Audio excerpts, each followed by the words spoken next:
No one trusts your website if it does these 3 things. Your website is often the first interaction a potential customer has with your business. But what if that first impression is costing you sales? Here are 3 critical mistakes that can instantly erode trust and send visitors running.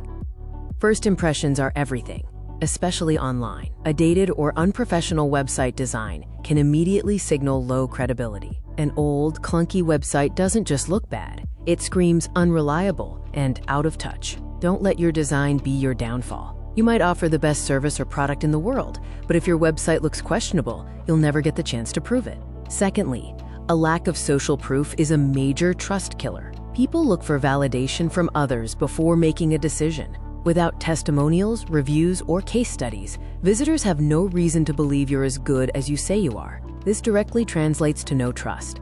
Finally, if vital information is hard to find, users will quickly become frustrated and leave. Your website should be a clear, helpful resource. A confusing navigation or hidden contact details will only lead to a high bounce rate. Make it easy for your customers to connect and learn. Don't let these common mistakes undermine your online presence. Your website is your digital storefront. Treat it like one.